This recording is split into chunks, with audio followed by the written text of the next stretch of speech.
Welcome back, ladies and gentlemen, and still with you and our continued coverage and discussion of President Abdel Fattah el-Sisi's celebration marking Egyptian University's Excellence Day that he attended with members of the Higher Council of Universities at the Suez Canal University. And we're delighted to be joined over the telephone by our guest for the afternoon, Dr. Hussein Khaled, the former Minister of Higher Education. Dr. Hussein, good afternoon to you, sir. Good afternoon. Thank you very much for joining us, Doctor. And of course, President Abdel Fattah el-Sisi today in his address spoke about Egyptian universities and the need to produce more graduates, to satisfy the needs of modern job markets. How do you see the President's address today, Doctor? Well, it's an excellent one because it concentrates on one of the very important issues that considers the locomotive of development in any country, which is education and research.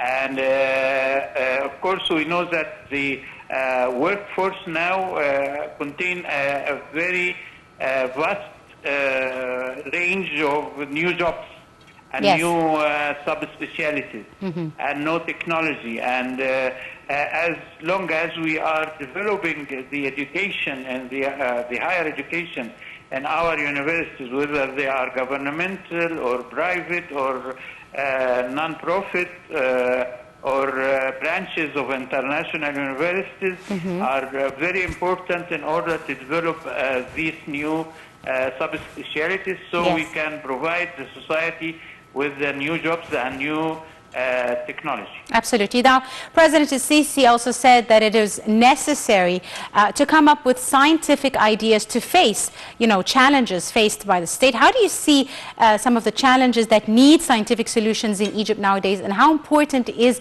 a scientific approach to these challenges, Doctor? Well, challenges are faced usually by novel research, and the priorities of research in Egypt must include any new ideas in industry, in agriculture, in health infrastructure, new ideas for treating patients, especially the non-communicable diseases like cancer, and also in infectious diseases like COVID-19 and the other pandemics that may happen in the future. In addition to this, also we must concentrate on the, in addition to industry, agriculture, and education and health, we must also concentrate of some common problems in our society that are different from other societies. Yes, indeed. Dr. Hussein, now the President spoke at a session dubbed Story of a Nation, speaking to heads of universities and unions, and he said that there is an important need for both civil and foreign universities to develop technical and basic education in Egypt. How important do you see this, Doctor? Well, the same as I told before, but according to the international standards, there must be a university for 1 million population. And now in Egypt, we have about 82 universities. So we need more and more of civil universities or non-profit or governmental in order to have the needed number of universities because our population now is about 100 million and 10, so we need more 20 or 30 universities in the future. Absolutely. Right. Dr. Hussein, also the President was briefed on the performance of Egyptian universities as well as the progress that they've achieved in international indices over the past period. How important do you see international accreditations of Egyptian universities? This is very important because, you have to have a prestigious level of education in Egypt. This will attract more foreigners, whether they are students to study in our universities or staff to educate the people in the universities or the students in the universities. And at the same time, this will increase the ranking of our universities worldwide, and this will also be the lab where research done, and this will also, as I said before, will lead to the development of the society and the population. Indeed. Dr. Hussein, also, the President spoke a lot about the expenditure on educational infrastructure, and this also plays a big role in the development of the education sector in Egypt. Could you tell us a bit more about the importance of educational infrastructure and its development? Of course, according to our institution, 1% of the GDP must be directed to the research, 2% directed to higher education, 3% directed to the health, and 4% directed to the education before university, the schools. And these together sum to 10%. And if we could afford this, this will lead to the rise of the levels of infrastructure of these four specialties. Right. Also, Doctor, now the future of technology specialities in universities in Egypt is very promising, and there's a shift from more, traditional certificates to more globally recognized digitalization specialties. How do you see, the shift and the students or future students going towards these new fields of study? Well, this is a very good and needed shift, because we used to have many students that have theoretical background and do not have the technological hands-on experience. Yes. And as we move from the theoretical to the practical, and from the to apply it to the technological phase of education, this will help us to raise again our infrastructure in the country, and also will afford the needed or the missed link in the circle of development.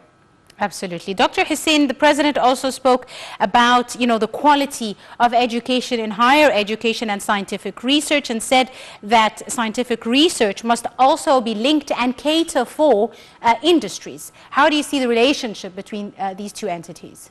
This is very important, because research must not be done just for research. It must be an applied research. It must be directed to the needs of the society. Industry is very important branch, and we have to close the gap of trust that are present between the academic staff and the businessmen and the end users. And this lack or this gap of lack of confidence must be solved by more and more interaction between applied research and the industry. Indeed. Also, the President today was briefed by head of Tanta University on efforts to encourage students' participation in the Presidential Decent Life Initiative and, in general, volunteer work as a whole. How do you see, the importance of such steps in developing the character as well of students, giving them an all-rounded experience during their tertiary education? The students in any research or educational process is important, because they are the ones that are going to apply this information after graduation and during their promising future. And of course, having the link between the students and what is going on is very important. All these issues, I'm very happy that the President is announcing it and is encouraging it, because the political will is very important in our country in order to develop any things that related to the society in general and the welfare of our population. Also, Doctor, there was a call for more development and qualified teachers to improve their skills as well as their students' skills in their several fields. How important do you see the constant continued education even of the education professionals themselves? Well, continued professional development is important. The teachers and the professors are the most important element of the educational process.